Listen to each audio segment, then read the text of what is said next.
जोगेश्वरीमध्ये इमारतीला मोठी आग लागल्याची घटना घडली आहे। एकाच इमारतीतील 4 माळ्यांना आग लागल्याची माहिती आहे। JNS बिझनेस सेंटरला ही आग लागली आहे। काही लोक अडकल्याची माहिती आहे। आगीचं कारण अस्पष्ट आहे। अग्निशमन दलाकडून आग विझवण्याचे प्रयत्न सुरू आहेत।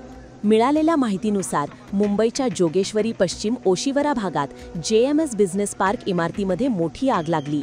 सकाळी 10:30च्या सुमारास इमारतीचा एका गाळ्यामध्ये ही मोठी आग लागली। मात्र नंतर आग 4 माळ्यांवर पसरली।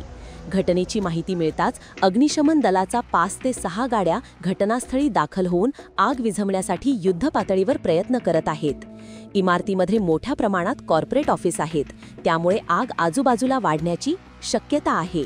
सुदैवाने या आगीमध्ये कुठलीही जीवितहानी झाली नसून मात्र मोठ्या प्रमाणात नुकसान झालं आहे। आग कशामुळे लागली या संदर्भात ओशिवरा पोलीस आणि अग्निशमन दलाचे जवान अधिक तपास करत आहेत। आग विझवण्यासाठी अग्निशमन दलाच्या जवानांचे प्रयत्न सुरू आहेत, मात्र ही आग नेमकी कशामुळे लागली याचं कारण अद्यापही स्पष्ट झालेलं नाही।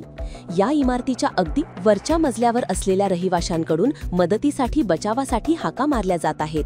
त्यांचा जीव वाचवून सुखरूपपणे बाहेर काढण्यासाठी देखील फायर ब्रिगेडचे जवान प्रयत्न करत आहेत।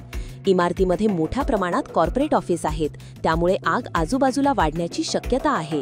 सुदैवाने या आगीमध्ये कुठलीही जीवितहानी झाली नसून मात्र मोठ्या प्रमाणात नुकसान झालं आहे। रिपोर्ट्सनुसार आज सकाळी जोगेश्वरी पश्चिम येथील JNS बिझनेस सेंटरमध्ये 10:51 वाजण्याच्या सुमारास ही आग लागली। गांधी शाळेजवळील बेहरामपाडा येथील SV रोडवरील ही एक उंच इमारत आहे। आग लागताच परिसरामध्ये भीतीचं वातावरण पसरलं। बृहन्मुंबई महानगरपालिकेच्या BMCच्या मुंबई अग्निशमन दलाला MFBला 10:51 वाजता या घटनेची माहिती मिळाली। मुंबई अग्निशमन दलाने लगेच घटनास्थळी धाव घेतली आणि परिस्थितीचे गांभीर्य लक्षात घेऊन लेव्हल 2 घोषित केला। या घटनेत आतापर्यंत कोणतीही दुखापत किंवा जीवितहानी झाल्याचे वृत्त समोर आलेलं नाही। आग कशी लागली, आगीवर नियंत्रण मिळवून ती आटोक्यात आणली। तसेच अग्निशमन दलाच्या जवानांकडून इमारतीत अडकलेल्यांना सुरक्षितपणे बाहेर काढण्यात येत असल्याची माहिती समोर आली आहे। या इमारतीमध्ये अनेक जण अडकले आहेत। 5 ते 6 लोक इमारतीच्या 10व्या मजल्यावर मदतीसाठी हाक मारत आहेत। आगीमध्ये 3 ते 4 लोक जखमी झाले आहेत। जखमींना बाहेर काढून ॲम्ब्युलन्समध्ये ठेवून उपचारासाठी रुग्णालयात घेऊन जात आहे।